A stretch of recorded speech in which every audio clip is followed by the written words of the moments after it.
महारो राजस्थान में आपका स्वागत है। मैं हूं आपके साथ में नुपुर जारोली जैन। चलिए सुर्खियों के बाद रुक करते हैं खबरों का। प्रदेश में नहीं थम रहा स्वाइन फ्लू का कहर। जी हां, स्वाइन फ्लू से अब तक मरने वालों का आंकड़ा 84 हो चुका है। कोटा में आज की बात करें तो 8 मरीजों की रिपोर्ट पॉजिटिव पाई गई है। तो लगातार प्रदेश में स्वाइन फ्लू अपने पैर पसार रहा है और जो समीक्षाएं लगातार हो रही हैं, उन समीक्षाओं का मौत के आंकड़ों पर किसी भी तरह से कोई असर पड़ता हुआ दिखाई नहीं दे रहा। और आज शिक्षा नगरी यानी कि कोटा की बात करें तो आज ही 8 मरीजों की रिपोर्ट आई है जो कि पॉजिटिव पाई गई है। और अब तक मरने वालों का आंकड़ा स्वाइन फ्लू से 84 हो चुका है, जो कि आंकड़े बेहद चिंताजनक है। कई सवाल भी खड़े करते हैं कि आखिर इंतजामों में किस तरह की चूक है। लगातार स्वाइन फ्लू अपने पैर पसारता जा रहा है। मौत का आंकड़ा लगातार बढ़ता जा रहा है और इन आंकड़ों में किसी भी तरह से कोई कमी देखने को नहीं मिल रही। और उदयपुर और बाड़मेर में भी एक मरीजों की मौत हुई है।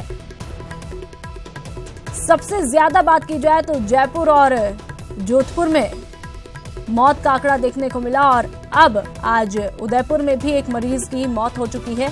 और कोटा की बात करें तो 8 मरीजों की रिपोर्ट पॉजिटिव पाई गई है। तो लगातार मौत का आंकड़ा बढ़ता ही जा रहा है। किसी भी तरह से कोई कमी इन आंकड़ों में देखने को नहीं मिल रही है। ये आंकड़े कई तरह के सवाल पैदा करते हैं कि आखिरकार चूक कहां पर है, किस तरह से इंतजामों में कमी है। और संवाददाता सचिन हमारे साथ फोन लाइन पर जुड़ चुके हैं। सचिन, लगातार मौत का आंकड़ा बढ़ता जा रहा है, जो कि कहीं ना कहीं जैसा कि हर बार सवाल खड़े करता है, इस बार भी सवाल खड़े कर रहा है कि आखिर चूक कहां पर है। सचिन नुपुर, आपने सही कहा कि जिस तरह से लगातार मौतों का सिलसिला जारी है और आज भी 2 मौतें हुई हैं, एक बाड़मेर में और एक उदयपुर में मौत दर्ज की गई है। ये बताता है कि अभी भी जिस तरह से स्वाइन फ्लू के कंट्रोल के लिए जिस तरह से चिकित्सा एवं स्वास्थ्य विभाग की ओर से प्रयास किए जा रहे हैं, वो नाकाफी साबित हो रहे हैं। जिस तरह से खुद चिकित्सा मंत्री जो डॉक्टर रघु शर्मा हैं, उन्होंने पश्चिमी राजस्थान का दौरा किया है और उन्हें जहां कमियां मिली उन्होंने उसे पूरा करने के निर्देश भी दिए हैं। उन्होंने खुद ने आज कहा कि लगातार उन्होंने जिस तरह से पश्चिमी राजस्थान में दौरे किए जाने की कोशिश में की, आखिरकार जोधपुर और पाली मारवाड़ वाला जो इलाका है उसमें आखिरकार स्वाइन फ्लू का असर इतना ज्यादा क्यों है। तो उसमें देखने को जो ज्यादा मिल रहा था वो यही था कि दूरी होने की वजह से लोग जो है वो देरी से अस्पताल पहुंचते हैं और यही वजह है कि लोगों की जो है हालत गंभीर हो जाती है और ऐसे में वो मौत के करीब पहुंच जाते हैं। और जहां तक बात करें कुछ चिकित्सा स्वास्थ्य विभाग की, तो विभाग जो है लगातार इस कोशिश में है कि जन जागरूकता की जाए, लोगों को ज्यादा से ज्यादा जागरूक किया जाए कि अगर उन्हें खांसी, जुकाम और गले में खराश और हल्का बुखार है तो वो तत्काल इलाज के लिए अस्पताल पहुंचे और अपनी जांच कराएं और दवा का सेवन तो कहीं ना कहीं सचिन ये माना जा रहा है कि जनता में जागरूकता की कमी भी यहाँ पर देखने को मिल रही है। तमाम जानकारियों के लिए बहुत बहुत शुक्रिया। तो प्रदेश में लगातार स्वाइन फ्लू अपने पैर पसार रहा है। किसी भी तरह से मौत के आंकड़ों में कोई कमी देखने को नहीं मिल रही है। लगातार चिकित्सा मंत्री, मुख्यमंत्री समीक्षाएं कर रहे हैं। जैसा कि बताया संवाददाता ने कि चिकित्सा मंत्री रघु शर्मा भी दौरे कर रहे हैं, लेकिन दौरों के दौरान जिस तरह की तस्वीरें देखने को मिली उसमें जनता की जागरूकता में कमी होना भी एक प्रमुख कारण देखने को मिला है।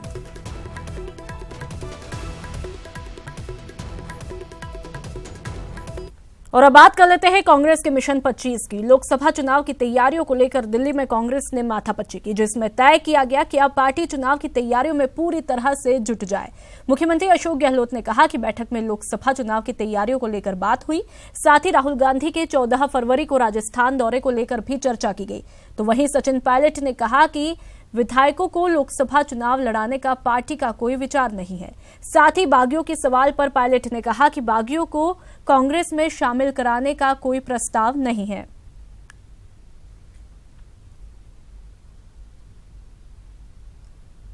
जो लोकसभा चुनाव आए गए हैं तो नेचुरल है कि एक्टिविटी चलती है और पूरे प्रोग्राम बनाए गए हैं कि एक सेवा दल का मॉक कैंप भी हो रहा है राजस्थान के अंदर, यूथ कांग्रेस का बड़ा सम्मेलन होगा और बूथ वाइज जो कार्यकर्ता हैं उनके ट्रेनिंग के प्रोग्राम चलेंगे। तो पूरा बैठ करके पूरा प्रोग्राम चेकआउट किया गया है आगे का प्रोग्राम, और बहुत जल्दी पीसी होगी जिसमें कौन कौन कैंडिडेट्स हैं राजस्थान के अंदर विभिन्न लोकसभा क्षेत्रों में, उस पर चर्चा होगी।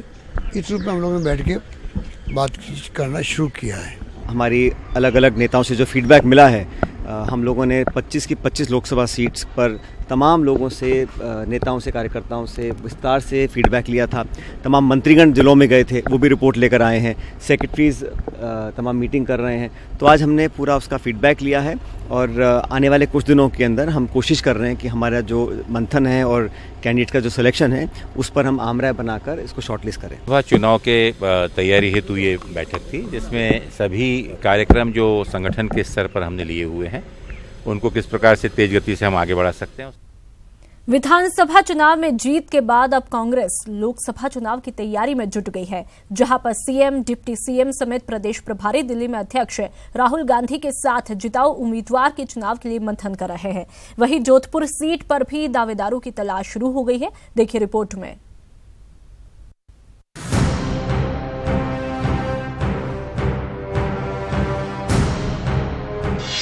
सीएम के गृहनगर में दावेदारों की तलाश, जोधपुर में जिताऊ प्रत्याशी पर माथापच्ची, राजस्थान में कांग्रेस का मिशन 25।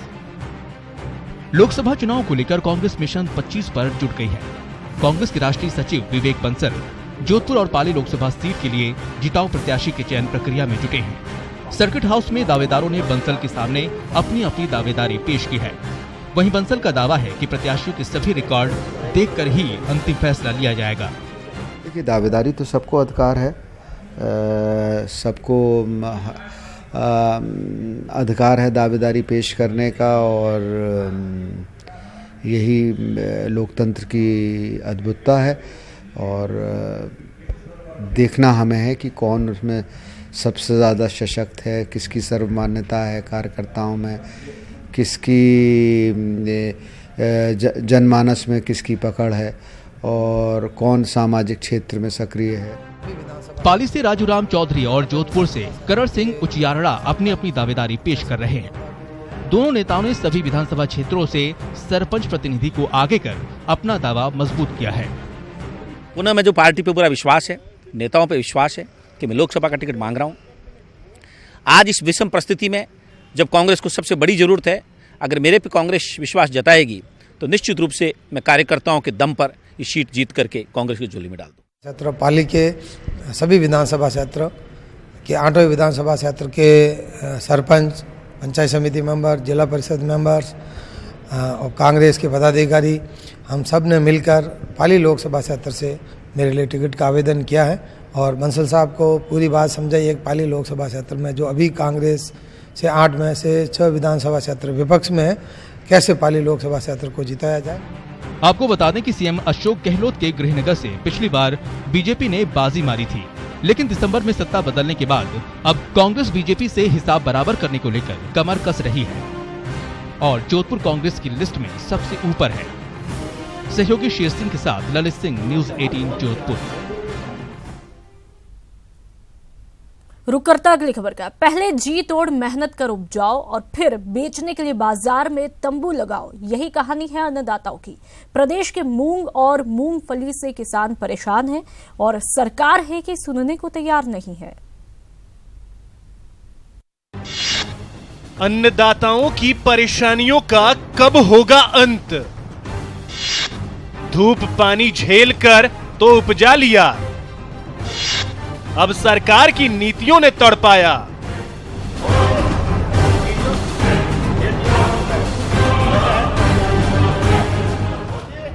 प्रदेश के मूंग और मूंगफली किसान परेशान हैं। सरकारी खरीद 8 जनवरी को बंद हो चुकी है, लेकिन 52,000 किसान मूंग बेचने से वंचित रह गए हैं। अब करें तो क्या करें? सर्द रातों में कृषि मंडी में डेरा डाले हुए मूंग और मूंगफली की रखवाली कर रहे हैं। इंतजार है कि सरकार खरीद की तारीख बढ़ाएगी, लेकिन उन्हें तो सिर्फ आश्वासन की घुट्टी पिलाई जा रही है। किसानों को तो चाहिए भाई, चर्चा से काम नहीं चले ना, चर्चा से पेट भरेगा थोड़ी, इसलिए उसके लिए खरीद हो मैदान में। आज भी किसान अपने ट्रैक्टर ट्रॉली मूंग से भरी हुओं को खड़े करके इंतजार कर रहे हैं। राज्य सरकार खरीद की अवधि बढ़ाने के लिए बार बार केंद्र सरकार से आग्रह कर चुकी है। यहां तक कि सीएम अशोक गहलोत पीएम तक को खत लिख चुके हैं, लेकिन नतीजा वही ढाक के 3 पात। भाजपा और कांग्रेस किसान को केवल फुटबॉल बना रही है। जो एमएसपी घोषित की है उस पे जिनको ऑनलाइन अप्लाई किया है उनका मूंग नहीं खरीद करके, इससे कांग्रेस जहां किसानों की कर्ज माफी का दांव खेल चुकी है, वहीं केंद्र सरकार ने अंतरिम बजट में किसानों को सालाना 6,000 देने की घोषणा की है, लेकिन किसानों को अपना उपज बेचने के लिए परेशान होना दोनों ही सरकारों पर सवालिया निशान लगा रहा है। न्यूज़ 18 के लिए जयपुर से दिनेश शर्मा की रिपोर्ट।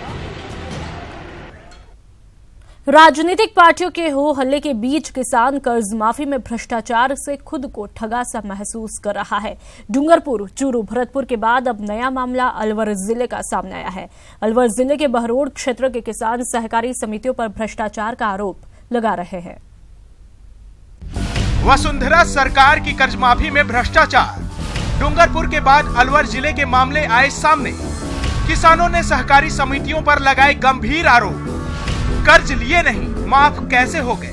हमारी पुत्रवधों के 1,06,000 रुपए, मेरे एक लड़के के 1,02,000 रुपए, मेरी मिसेज के 50,000 रुपए, यानी सभी के 98, 1,08,000, 1,02,000 इसमें सब में पैसे माफ मिले। मैंने कहा यार दादा, हमने तो सचिव साहब अभी तक पैसे लिए ही नहीं है। उन्होंने बोला भाई ऐसा है, मैंने तुम्हारे ये खाते खोलने के लिए फर्जीवाड़ा किया है। बहडोर के हमीदपुर गांव के इस किसान का आरोप है कि कोऑपरेटिव सोसाइटी के सचिव और अध्यक्ष ने राशन कार्ड बनाने के नाम पर पहचान पत्र लेकर उनके नाम से लोन उठा लिया, और जब उसने शिकायत की तो सुनिए लूटे पिटे किसान को क्या सुनने को मिला। फिर मैंने उनको ये भी कहा कि सर जब हम 20-30 आदमी 50 आदमी को तो खोल दिए, लेकिन ये 400 आदमी और 500 आदमी डोल रहे हैं, इनके तो आपने खाते भी नहीं खोले, फिर इसमें आपको दिक्कत नहीं आई क्या? लेकिन उसने ये कह दिया कि भाई मैं तो कर दिया, तुम जो जानते हो करो। अलवर जिले के बहरोड विधानसभा क्षेत्र के किसानों के साथ बड़े पैमाने पर घपले की खबर है। लूटे पिटे किसान इंसाफ के लिए दर दर की ठोकरें खा रहे हैं, पर घोटालेबाजों के खिलाफ जांच और कार्रवाई दूर की कौड़ी नजर आ रही है। राहत की बात तो ये है कि सहकारिता मंत्री उदयलाल अंजना दोषियों के खिलाफ कार्रवाई का दावा कर रहे हैं। राजस्थान में किसी भी कोने से भी इस प्रकार की घटना आएगी तो उसकी जांच करा करके किसानों को न्याय दिलाया जाएगा। जब किसानों ने लोन लिया ही नहीं तो किस प्रकार से ये नाम आया, कोई न कोई बहुत बड़ा फर्जीवाड़ा है इस सिस्टम में, उसको दुरुस्त किया जाएगा। और जिन्होंने इस प्रकार का कृत्य किया है उनको सख्त सजा दी जाएगी, यहाँ तक कि जेल भी जाना पड़ेगा तो वो जाएंगे। डूंगरपुर में कर्ज माफी में भ्रष्टाचार के मामले सामने आने के बाद सभी जगह जांच शुरू हो गई है, लेकिन बहरोड विधायक बलजीत यादव ने विभाग की जांच पर ही सवाल खड़े कर दिए हैं। बड़ी मछलियां बची हुई हैं और जांच कौन कर रहे हैं? करवा रहे हैं कर्मचारी बेचारे जो भी कर रहे होंगे जांच, लेकिन जांच का जो आदेश दे रहे हैं वो खुद मिले हुए हैं इसमें, वो खुद घोटालेबाज हैं, उन्होंने खुद ने पैसा लिया है, उनकी मर्जी के बिना ऐसा हो जाता है क्या? कर्ज माफी में भ्रष्टाचार गंभीर विषय है। अलग अलग जिले में भ्रष्टाचार के मामले सामने आने से ये बात तो साफ हो गई है कि कहीं न कहीं दाल में काला जरूर है। न्यूज़ 18 राजस्थान के लिए जयपुर से सौरभ गृहस्थी। और इस वक्त की अहम खबर आपको बता दें कि कर्ज माफी की शुरुआत जल्द होने के आसार है। सहकारिता विभाग के सूत्रों के हवाले से खबर, 7, 8 और 9 फरवरी को कर्ज माफी कैंप लगाए जाने हैं और सहकारिता विभाग इसकी कवायद में भी जुट गया है। प्रत्येक पंचायत में 5-5 किसानों को सर्टिफिकेट दिए जा सकते हैं। हालांकि अभी तक शर्तों पात्रता का निर्धारण नहीं हो पाया, लेकिन बीजेपी के आंदोलन के मद्देनजर इसकी शुरुआत हो सकती है। और संवाददाता दिनेश हमारे साथ फोनलाइन पर जुड़ चुके हैं। दिनेश, सहकारिता विभाग कर्ज माफी के लिए किस तरह की कवायद में अब जुट गया है? जी देखिए, अभी तक केवल सूत्रों के हवाले से इस तरह की खबरें हैं, अभी इसकी कोई आधिकारिक पुष्टि नहीं हुई है, लेकिन कवायद जो है वो बड़े स्तर पर जारी है। आज भी जो है प्रमुख सचिव सहकारिता के जो है अजय कुमार वो कर्ज माफी को लेकर वीसी कर रहे हैं, अधिकारियों से चर्चा कर रहे हैं और इस तरह की पूरी संभावना है कि 7, 8 और 9 फरवरी को प्रदेश में कर्ज माफी के कैंप लगेंगे। चूंकि अभी तक पात्रता का निर्धारण नहीं हो पाया है तो इस बात को लेकर अभी कयास लगाया जा रहा है आखिर वो क्या आधार होगा जिसके आधार पर किसानों की कर्ज माफी प्रदेश में होगी। अभी इस तरह की अटकलें हैं कि शुरुआत में जो है वो प्रत्येक पंचायत से 5-5 किसानों का चयन किया जा सकता है और उन्हें सर्टिफिकेट देकर जो है एक तरीके से हम ये कह सकते हैं कि अनौपचारिक रूप से कर्ज माफी की शुरुआत की जा सकती है, क्योंकि मार्च के महीने में जो है वो लोकसभा चुनाव के लिए आचार संहिता लगने के भी आसार हैं। तो उससे पहले सरकार के ऊपर ये दबाव है कि कर्ज माफी की जो बड़ी घोषणा की है प्रदेश में उसे जो है अमलीजामा पहनाया जाए। इसके साथ ही विपक्ष का भी दबाव है क्योंकि भाजपा जो है वो लगातार इस मसले को लेकर कांग्रेस सरकार को घेर रही है और चेतावनी भी है कि 8 फरवरी से वो जो है जेल भरो आंदोलन करने वाले हैं, इसको लेकर भी दबाव है। लेकिन जो कर्ज माफी का जो मामला है इसे लेकर कई रोड़े भी है, क्योंकि सरकारी जो बैंक कर्मी है उन्होंने आंदोलन की चेतावनी दे रखी है। 8 फरवरी को महापड़ाव शुरू करने वाले हैं, 11 फरवरी को हड़ताल पर जाने वाले हैं। तो किस तरीके से इस पूरी प्रक्रिया को अमलीजामा पहनाया जाएगा इसे लेकर जो है वो अभी कवायदों का दौर चल रहा है और कई तरह की मुश्किलें भी जो है इसमें आने वाली है। नूपुर बिल्कुल दिनेश, जैसा कि आपने बताया अभी ये सूत्रों के हवाले से खबर है, इसे पुख्ता अभी नहीं माना जा सकता, लेकिन जो सूत्रों के हवाले से मिल रही है खबर कि प्रत्येक पंचायत में आपने बताया 5-5 किसानों को सर्टिफिकेट दिए जा सकते हैं, उनका चयन होगा, तो किन आधारों पर यह चयन किया जाएगा? यही बात जो है वो अभी तक निकल के आना बाकी है कि आखिर वो क्या आधार होगी, क्योंकि अभी तक जो है वो पात्रता का निर्धारण नहीं किया गया है। जो कमेटी बनाई गई थी उन्होंने अपने स्तर पर जो है वो कुछ कवायद जरूर कर ली है, लेकिन अभी सार्वजनिक बिल्कुल अभी सूत्रों के हवाले से जो खबर मिल रही है उसमें कवायद की जा सकती है और सहकारिता विभाग इसकी कवायद में जुट चुका है, लेकिन हालांकि अभी तक इस मामले में कोई पुख्ता खबर नहीं है। तमाम जानकारियों के लिए बहुत बहुत शुक्रिया। बीकानेर के सरकारी स्कूलों के छात्र छात्राओं को सर्द मौसम में गर्म मिड डे मील परोसा जाएगा। कैसे मिलेगा स्कूली छात्रों को गर्मा गर्म खाना, देखिए रिपोर्ट में। मिड डे मील वो भी गर्मा गर्म मिल जाए तो मजा आ जाए, लेकिन अब बीकानेर के स्कूलों में गर्मा गर्म मिड डे मील मिलेगा जिसे खाकर हर स्टूडेंट यही कहेगा, वाह गर्मा गर्म खाना खाकर मजा आ गया। जी हाँ, बीकानेर के करीब 23,000 छात्र छात्राओं को कड़ाके की ठंड में जल्द ही गर्मा गर्म मिड डे मील मिलेगा। इसे लेकर सरकार और अक्षय पात्र फाउंडेशन के बीच एक MOU पर करार हुआ है, जिसके बाद 5 साल से बंद पड़े इस केंद्रीय रसोई घर से मिड डे मील योजना के तहत स्कूली छात्रों को खाना मुहैया कराया जाएगा। 4 फरवरी को इस केंद्रीय रसोई घर का उद्घाटन उच्च शिक्षा मंत्री भंवर सिंह भाटी, शिक्षा मंत्री गोविंद सिंह डोटासरा और ऊर्जा मंत्री डॉक्टर BD कल्ला करेंगे। जितने भी गवर्नमेंट स्कूल हैं उसमें खाना गर्मा गर्म खाना प्रोवाइड करवाया जाएगा। यहाँ पे हाइजीनिक को बहुत विशेष रूप से ध्यान रखा गया है, जैसे मास्क हुआ, शूज कवर हुआ। केंद्रीय रसोई घर से पहले फेज में शहरी इलाके के सरकारी स्कूलों के छात्रों को गर्मा गर्म खाना मुहैया कराया जाएगा। इसके बाद 20 किलोमीटर के दायरे में आने वाले बाकी सभी सरकारी स्कूलों में भी गर्म खाना मुहैया कराया जाएगा। पहले चरण में तो बीकानेर जितने भी शहरी स्कूल है, चाहे प्राइमरी है, चाहे मिडिल है, चाहे सीनियर सेकेंडरी, उनमें कक्षा 1 से 8 तक के बच्चों को मिड डे मील मिलता है। तो पहले चरण में 115 स्कूल है बीकानेर शहरी क्षेत्र है, जिनका 6 तारीख से 8 रूट में खाना शुरू करेंगे। केंद्रीय रसोई घर में तैयार खाने की पौष्टिकता और स्वच्छता की जांच के लिए एक कमेटी का भी गठन किया गया है, जो हमेशा खाने की मॉनिटरिंग करेगी। इसके पहले साल 2013 में इस केंद्रीय रसोई घर से नंदी फाउंडेशन नाम की संस्था छात्रों को खाने की सप्लाई कर रही थी, लेकिन संस्था की ओर से खाने की सप्लाई बंद होने के बाद केंद्रीय रसोई घर में ताला पड़ा था। लेकिन अब 5 साल बाद फिर से इस केंद्रीय रसोई घर में खाना पकेगा, जिसके बाद स्कूल के शिक्षकों को मिड डे मील का इंतजाम नहीं करना पड़ेगा और छात्रों को गर्मा गर्म, पौष्टिक और स्वादिष्ट खाना मिलेगा। न्यूज़ 18 राजस्थान के लिए बीकानेर से विक्रम जागरवाल की रिपोर्ट। राजस्व एवं उपनिवेशन मंत्री हरीश चौधरी एक दिवसीय दौरे पर जैसलमेर रहे। इस दौरान कांग्रेस कार्यकर्ता और पदाधिकारियों ने उनका स्वागत किया। इसके बाद हरीश चौधरी ने अधिकारियों की बैठक ली। मंत्री हरीश चौधरी ने कहा कि केंद्र सरकार ने आगामी चुनावों को देखते हुए जनता को लुभाने वाला बजट पेश किया है। भविष्य की योजनाओं को शामिल तो किया गया, लेकिन वर्तमान पर कोई फोकस नहीं है। जो 5 वर्षों के अंदर केंद्र सरकार ने सिर्फ बातों से 5 वर्ष निकाले हैं, हर क्षेत्र में, चाहे अर्थव्यवस्था के क्षेत्र के अंदर हुई, चाहे विकास दर के अंदर हुई, देश को आगे बढ़ाने की जगह आज देश को पीछे लेकर गए। ऐसे तुगलकी फैसले उन्होंने किए जो राष्ट्रीय हित में नहीं थे। इस बजट के अंदर भी खुद की सरकार के अंदर जो काम करने हैं वो तो इन्होंने नहीं किए, और भविष्य के अंदर क्या होने चाहिए उसके बारे में वो चर्चा कर रहे हैं, जिसका अधिकार इनको है ही नहीं, जिसका अधिकार देश के मतदाताओं को है। केंद्रीय मंत्री राज्यवर्धन सिंह राठौड़ की पहल पर जयपुर ग्रामीण लोकसभा क्षेत्र में जयपुर महाखेल 2019 का आयोजन किया जा रहा है। जयपुर महाखेल 11 फरवरी से शुरू होगा और 24 फरवरी तक चलेगा। महाखेल में पंचायत स्तर, विधानसभा स्तर और लोकसभा स्तर पर 100 मीटर, 1500 मीटर और 3000 मीटर की दौड़ और रस्साकस्सी की प्रतियोगिताएं होंगी। विजेता खिलाड़ियों को 7.5 लाख तक की राशि के पुरस्कार भी वितरित किए जाएंगे। कर रहे हैं जयपुर ग्रामीण में सबसे तेज धावक की, कि कौन सबसे तेज दौड़ता है।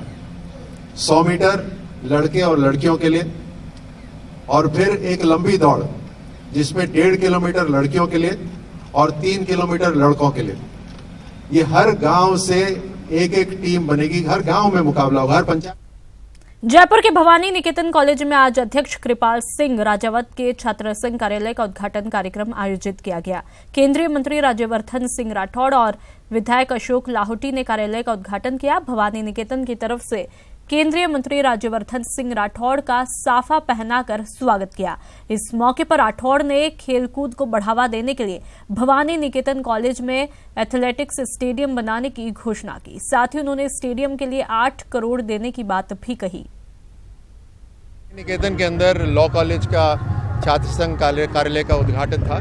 बड़ी मात्रा में यहाँ पर विद्यार्थी मौजूद थे, और नए भारत को अगर बनाना है तो ये यंग स्टूडेंट्स जो हैं, जो सारे नौजवान हैं, यही एक नए भारत को बनाएंगे।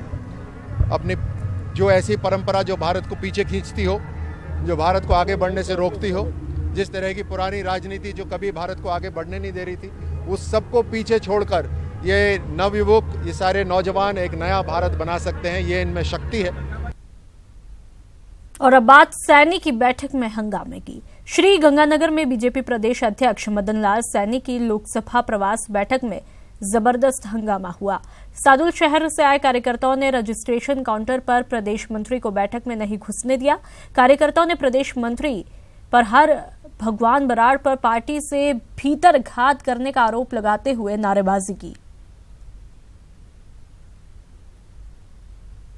प्रदेश मंत्री ने पूरे विधानसभा चुनाव में सादुल शहर विधानसभा क्षेत्र में खिलाफत की है, और यहाँ तक अपना वोट अधिकृत प्रत्याशी भाजपा का जो गुरवीर सिंह बराड़ था उसके पक्ष में नहीं डाला, और यहाँ तक है कि आज तक इन्होंने अपना 1 वोट भाजपा को डाला है जब वो ये प्रधान बने थे।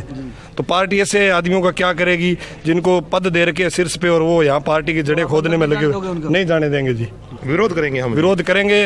हम तो पार्टी के सच्चे सिपाही हैं। जिलाध्यक्ष जी का मैसेज आया था, मदन लाल जी का, मैं आया था। ये लोग कहते हैं भी नहीं जाना, तो हमने तो मोदी जी को दोबारा प्रधानमंत्री बनाया। हमारा किसी के साथ कोई विवाद नहीं, हम आराम से बाहर बैठे। पार्टी के अधिकृत प्रत्याशी कहीं नहीं की, मेरी ड्यूटी जहाँ थी अनूपगढ़ गया था, और यहाँ भी गंगानगर में पूरा टाइम गंगानगर, जहाँ मेरे को पार्टी ने लगाया वहाँ मैंने मदद की, हर जगह पार्टी की मदद की थी।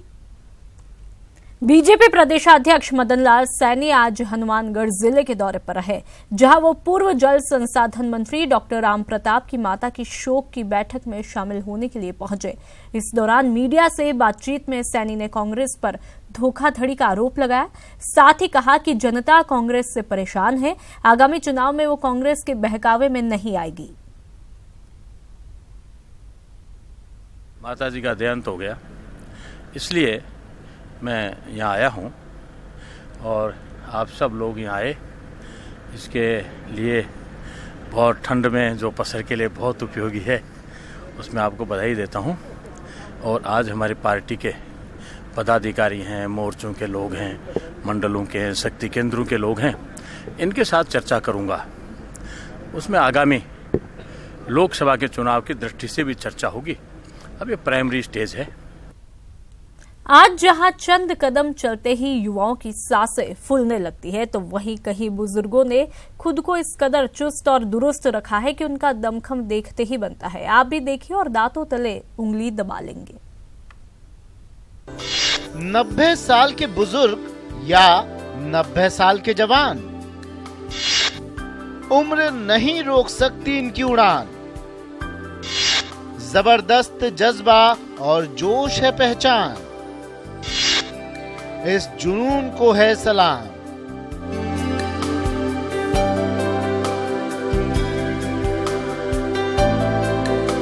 ट्रैक पर दौड़ते रघुवीर सिंह को देखिए। क्या आपको नहीं लगता है कि इनके साथ मुकाबले में कई युवाओं का दम तक निकल जाएगा? लेकिन 90 साल के रघुवीर सिंह की बढ़ती उम्र इनकी उड़ान नहीं रोक पाई है।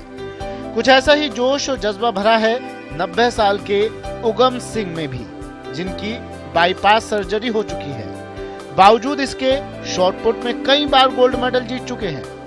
दरअसल जयपुर के एसएमएस स्टेडियम में इन दिनों नेशनल मास्टर्स एथलेटिक्स 2019 चल रही है, जिसमें 35 साल से लेकर 90 साल तक के बुजुर्ग 100 मीटर से लेकर 5000 मीटर तक की दौड़, हैमर थ्रो, लॉन्ग जंप सहित कई गेम्स में पूरे उत्साह से हिस्सा ले रही हैं। लेकिन इस प्रतियोगिता में बुजुर्गों की जो रफ्तार और जुनून देखने को मिला, उसे देखकर आप यही कहेंगे कि 90 साल के बुजुर्ग हैं या 90 साल के जवान।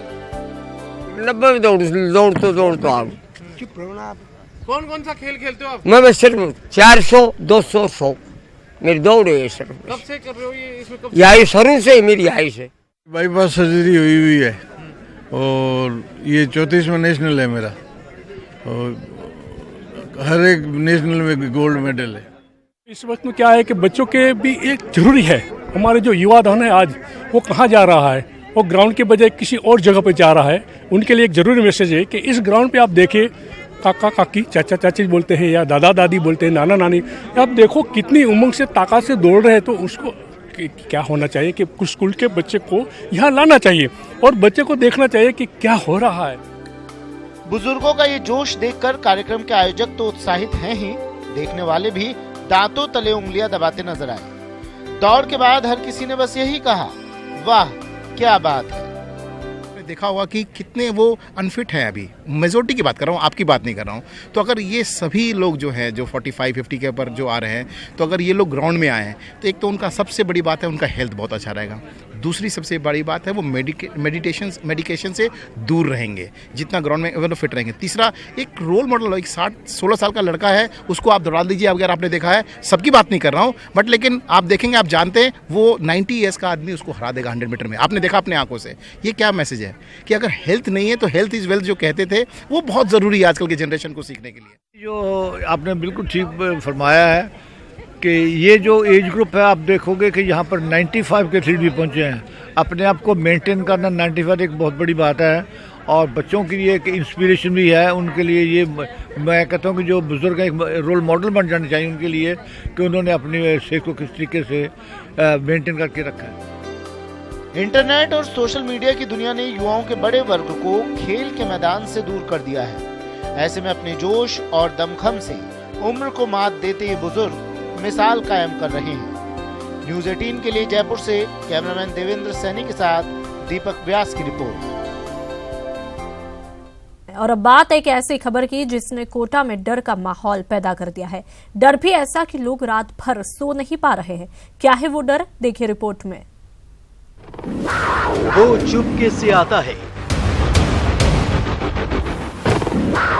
दबे पांव करता है शिकार,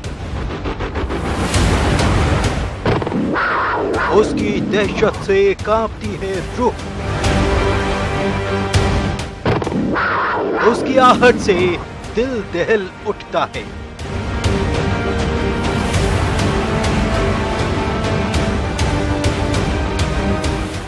जी हां, ये तस्वीरें बताने के लिए काफी हैं कि कैसे एक पैंथर ने कोटा वासियों की नींद उड़ा दी है। 8 दिन 15 दिन हो गए खौफ में है, लोग बाग बाहर ही नहीं निकल रहे हैं, कर्फ्यू जैसा नजर आ रहा है। पैंथर का भयंकर खौफ है सर के अंदर। डर लग रहा है, हम तो घर में से बाहर भी नहीं निकल पा रहे हैं। डर का आलम भी ऐसा कि अब लोग घर से बाहर अकेले नहीं बल्कि टोलियों में निकल रहे हैं और सभी के हाथों में लाठी और डंडे हैं।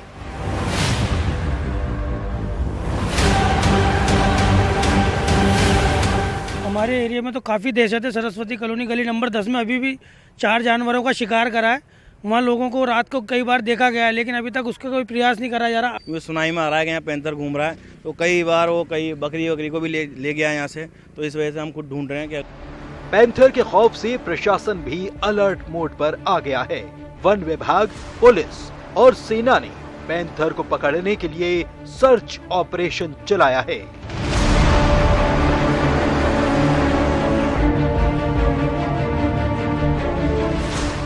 सर्च टीम हर उस जगह पैंथर की तलाश कर रही है जहां जहां पैंथर के पैरों के निशान मिल रहे हैं। वन विभाग ने 8 अलग अलग टीमें गठित की हैं जो पैंथर को ट्रेस कर रही हैं। 8 से 7 टीमें पैंथर को तलाशने में अलग अलग लोकेशन पर तैनात हैं। वहीं एक टीम पैंथर को ट्रैंक्विलाइज करने के लिए 24 घंटे अलर्ट पर है। पूरा इलाका इस समय पैंथर की जद में है। करीब 2 पैंथर इस इलाके में मूवमेंट लगातार कर रहे हैं और पिछले कई दिनों से वन विभाग की टीम लगातार उसको सर्च कर रही है, लेकिन पैंथर उनको हाथ नहीं आ रहा है। पैंथर के खौफ को देखते हुए कलेक्टर ने एडवाइजरी जारी कर शहर वासियों से अपील की है कि वो रात के वक्त अकेले बाहर ना निकले और अगर पैंथर से जुड़ी हुई कोई जानकारी मिले तो हेल्पलाइन नंबर पर जानकारी जरूर दें। तो जल्द सफलता मिल सके, रेस्क्यू किया जा सके पैंथर का, ताकि जो रिहायशी इलाके में जिस तरह की दहशत है उससे लोगों को निजात मिल सके। कैमरा पर्सन मुकेश शाक्यवाल और सहयोगी अर्जुन अरविंद के साथ शाकिर अली, न्यूज़ 18 कोटा। और इस बुलेटिन में फिलहाल इतना ही। नमस्कार।